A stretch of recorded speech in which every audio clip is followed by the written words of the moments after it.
Hello everyone, this is me Mashal Han Safi and you are watching Mashal Han Official।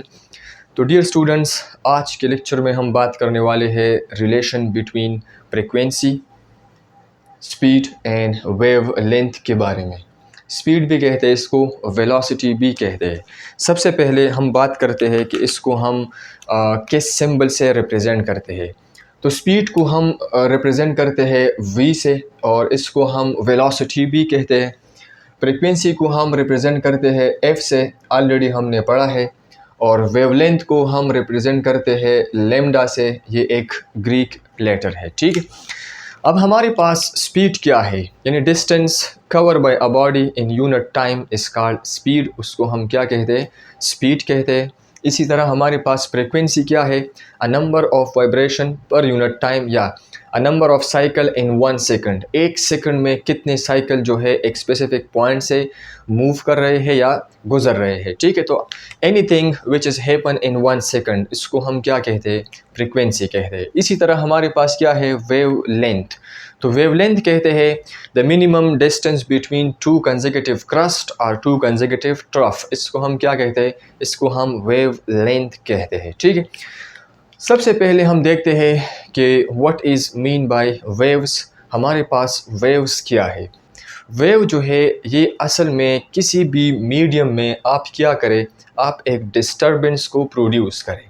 For example आपके पास क्या है, एक water है जो स्टिल है, ठीक है, मतलब अनडिस्टर्ब हालत में है, एक टैंक में पड़ा है, ठीक है। और आप क्या करते हैं, एक पेंसिल को लेते हैं या एक पेबल को लेते हैं और इसमें फेंक देते हैं।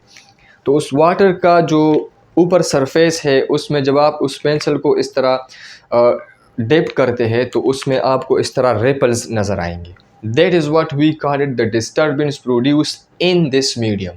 उस मीडियम में क्या प्रोड्यूस हुआ है, डिस्टर्बेंस प्रोड्यूस हुआ है। उस डिस्टर्बेंस की वजह से क्या होती है, उस डिस्टर्बेंस की वजह से एनर्जी जो है वो एक जगह से दूसरी जगह तक ट्रांसफ़र होती है।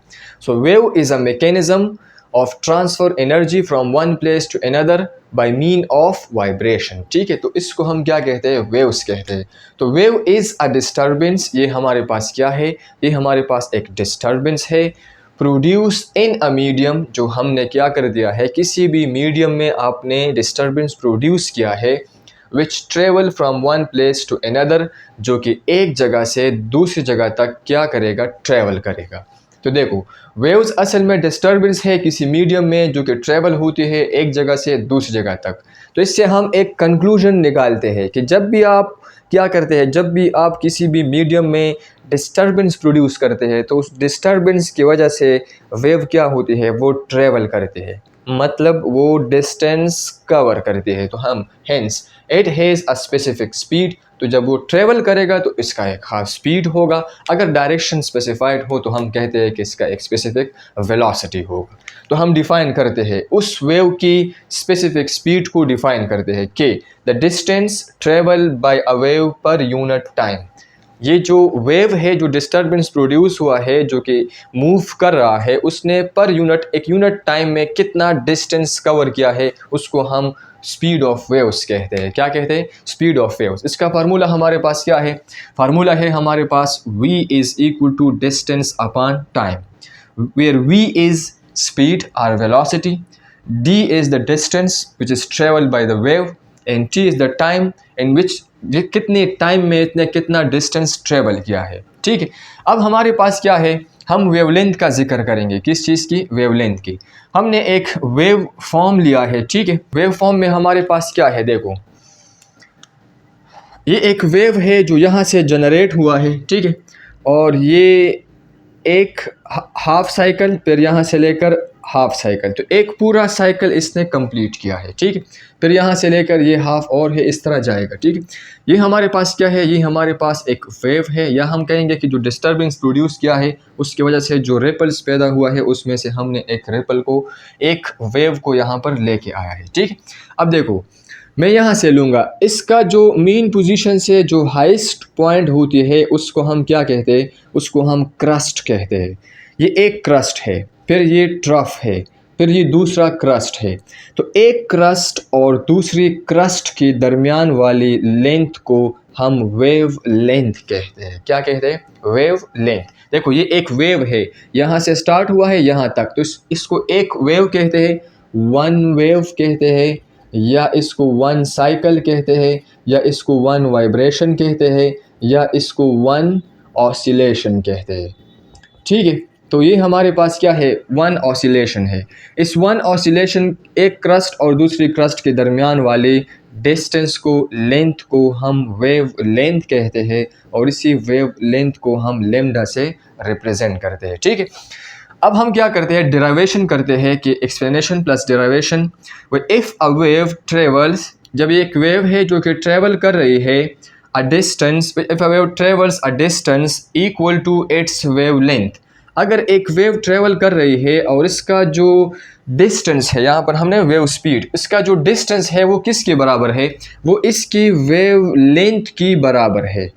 एक वेव जो ट्रेवल कर रही है उसका जो डिस्टेंस है वो किसके बराबर है, इसकी वेवलेंथ की बराबर है। यानी एक वेवलेंथ की इक्वल डिस्टेंस उसने कवर किया है एक स्पेसिफिक टाइम में। तो हमने टाइम पीरियड को डिफाइन किया था कि a time which is required to complete one cycle, जो वो टाइम जो रिक्वायर्ड होती है एक साइकिल को, एक वाइब्रेशन को, एक ऑसिलेशन को कंप्लीट करने में, उसको हम टाइम पीरियड कहते हैं। तो अगर एक वेवलेंथ में बॉडी ने जो डिस्टेंस कवर किया है वो एक वेवलेंथ के बराबर हो, तो इसमें जो टाइम लगा होगा वो इस किसके बराबर होगा, वो उसकी टाइम पीरियड की बराबर होगा। तो हम लिखते हैं if a wave travels a distance equal to its wavelength यानी lambda, then the time taken will be equal to its time period. तो इसमें जो टाइम लगा है वो किसके बराबर होगा, उसकी टाइम पीरियड की बराबर होगा। ठीक है, अब हम क्या करते हैं, यहाँ पर इस इक्वेशन नंबर 1 में ये दो चीज़ें क्या करते हैं, पुट करते हैं। यहाँ पर डिस्टेंस है, ये डिस्टेंस किसके बराबर है, ये इस वेवलेंथ के बराबर है। ठीक है, और ये टाइम है, टाइम किसके बराबर है, ये टाइम पीरियड के बराबर है। तो मैं यहाँ पर लिखूंगा putting these values in equation number 1। इस इक्वेशन नंबर 1 में ये दो वैल्यूज क्या कर ले, पुट कर ले।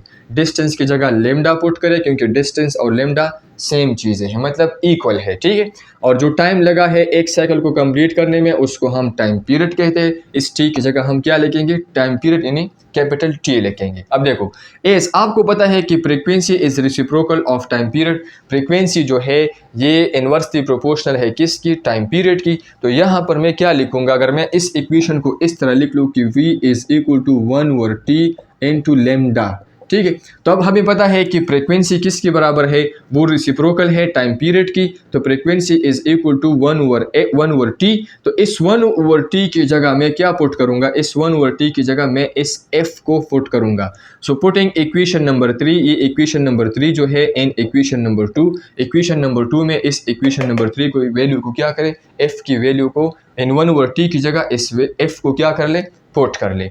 तो वी गेट, आपके पास क्या आएगा, v is equal to F lambda. 1/t की जगह आपके पास f आएगा और ये लेमडा है, तो v is equal to F lambda. This is what we call it universal wave equation. इसको हम क्या कहते हैं, यूनिवर्सल वेव इक्वेशन कहते हैं। और ये जो इक्वेशन है ये both longitudinal waves and transverse waves दोनों के लिए क्या है, दोनों के लिए ये काम करता है। ठीक है, अब इसके बाद हम ये हमारे पास क्या है, स्पीड है। ठीक है, तो हम इसमें ट्रांसवर्स वेव भी लेते हैं और इसमें हम लॉन्गिट्यूडिनल वेव्स भी लेते हैं। अगर हम किस चीज़ की बात करें, इलेक्ट्रोमैग्नेटिक वेव्स की बात करें, जो कि वो मूव करता है स्पीड ऑफ लाइट से, और स्पीड ऑफ लाइट 3 × 10⁸ मीटर पर सेकंड की बराबर होती है। तो स्पीड ऑफ लाइट को हम c से रिप्रेजेंट करते हैं। तो फिर यहाँ पर इस v की जगह हम क्या लिखेंगे, c is equal to F lambda r, c is equal to lambda f। This is what we call it universal wave equation. इसको हम क्या कहते हैं, यूनिवर्सल वेव इक्वेशन कहते हैं। ये ऑल टाइप ऑफ वेव्स के लिए क्या है, ये काम करता है। ठीक है, हमारे पास ये जो रिलेशन है ना, the relation between speed, frequency and wavelength is called wave equation. इसको हम क्या कहते हैं, वेव इक्वेशन कहते हैं। ठीक है, तो होप आपको ये समझ में आया होगा कि हमारे पास वेव इक्वेशन क्या है, किस तरह हम इसको डिराइव करेंगे। If you have any question you can ask in the comment section. Thank you.